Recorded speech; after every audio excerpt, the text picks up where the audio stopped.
Man, the Atlanta Hawks, they just don't stop. This thing is for real, man. I mean, Trae Young was making an absolute laughing stock of the Bucks pick and roll defense tonight. He had like four floaters in the first quarter just because there was nothing stopping him from getting around the screen, and then classic Bucks drop coverage. They ran that graphic of his shot chart. I think I counted 8 or 9 floaters for Trae Young in this game, or at least I assume they were floaters. They were in mid-range area, and a lot of it was just him, taking advantage of the drop coverage, as I said, to the point where the Bucks eventually just went with Giannis at center. They started switching everything. Trae still had that one crazy floater where Drew fouled him. Of course, Trae's passing was great tonight. He had that one off the backboard pass to Collins. That was him getting downhill. There was the pass to Collins in the corner. There was one specific wraparound pass to Capella that I remember. I think that one was in the first half. It's tough to remember everything, but the gist is Trae Young did whatever he wanted in this game. I mean, he crossed up Drew on that one play where Drew thought he was going to use the screen, and then he just shimmied for half a second with Bobby Portis staring at him until it went in. Oh boy, I mean, Trae Young, it's nuts right now. And if you think about what the Bucks can do to slow him down, I mean, it might have to be the switch everything Giannis at center thing. I know they're not going to go to that all the time, but if it's just going to be giving him the floater all day, I guess you're just playing the percentages. I mean, if they chose to play a more aggressive pick and roll defense where it's like Brook Lopez stepping up more, then you're opening yourself up to lobs. I mean, Capella had at least one roll to the basket where the Bucks didn't really do much on him. So it's not as if they stop dropping and suddenly everything's fixed. I mean, they are hoping that Trae Young will just simply miss what is probably an, 45% shot. But he was still rolling and then some tonight. And again, the defense on the screens just weren't really there either. So he was comfortably getting into it as well, as opposed to feeling like he was kind of surrounded by a bunch of guys, So as far as the adjustments, I mean, it's tough to dare a lot of guys in this Hawks team to shoot threes. So you might just have to go to that switching defense a little more often, or you really need Brook Lopez to step up more on those things. Could you try Bobby Portis? I mean, he can move better than Brook can, but he's not as smart, and he'll probably blow some coverages if you ask him to do a whole lot defensively. So we'll see. If they're going to go with that Giannis at center thing, then, I mean, it's Drew, Giannis, Middleton. You're relying a lot on, like, Pat Connaughton and Bryn Forbes, and, I mean, PJ Tucker is going to get the minutes anyway. So that'll be interesting.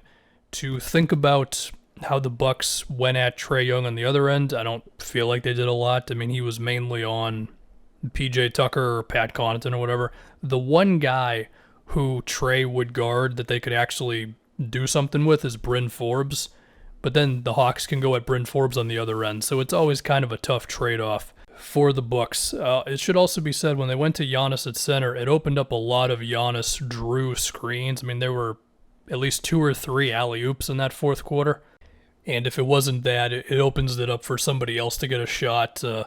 As far as the Bucks' late-game offense, so when Giannis got fouled on that play and they didn't call timeout and they needed a 3, they wasted like 11 seconds or whatever because they were just trying to like really get like Bryn Forbes an open shot, and the Hawks were switching everything. I feel like they should have called timeout once they realized what was going on. I mean, if you've got Kevin Durant who can just take the big shot, then okay, but I mean, they're trying to get some like 6'2" guy an open shot. It's like, okay, this isn't working right now. The other big thing that happened against the Bucks in this one was that we got bad Chris Middleton. And look, man, I say it a lot, and it's not like this happens every game. And he was great the last whatever against the Nets, although in Game 7 he wasn't as good until the fourth quarter. But it's just they ask him to make tough shots, and sometimes he can do it, but sometimes it's just he's chucking up these pull-up mid-rangers or contested threes, and it's not always the best. I mean, he had a shot in that fourth quarter that it rimmed out from mid-range, and percentage-wise, it was probably like a 45% shot or something. I don't know, but sometimes I just wish there was a little more happening at the rim for Middleton. Now, as I say that, maybe the guy whiffed like 6 layups in this game, and I just don't remember off the top of my head. Another thing to think about with Atlanta, and I think this is especially true if the Bucks are going to lean more into this switching defense, is John Collins did have he had like 2 post-ups on Drew in this game. One he made, one was a miss. There might have been more, but I specifically remember 2. And I think that's something that they could lean into more, because least we forget, John Collins does have a bit of a post game. We don't always see it with the Trae Young 9 million pick and rolls a game thing, but if the Bucks are going to switch everything, he's going to get some smaller guys on him. I think that's something they could go to.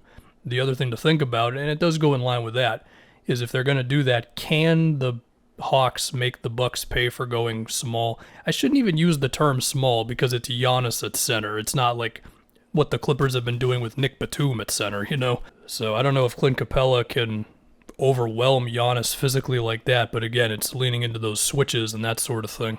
The other thing that I will bring up, now there's a chance that Brook Lopez just can't play super heavy minutes in the series if he's going to keep getting torched on screens, but is it just against the rules for them to try anything for Brook around the rim? I mean, they did it a little bit against the Nets just because it was Kevin Durant or whoever on him.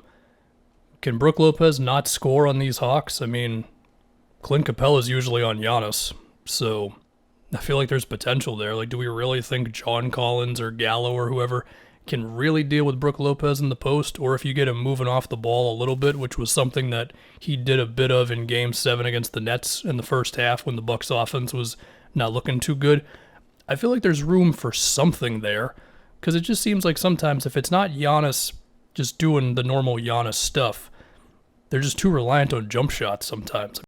I mean, you look at Drew with his 33 points, he had 5 threes, and I swear at least like 3 of those were like kind of tough threes where he was just like pulling up off of the screen or whatever.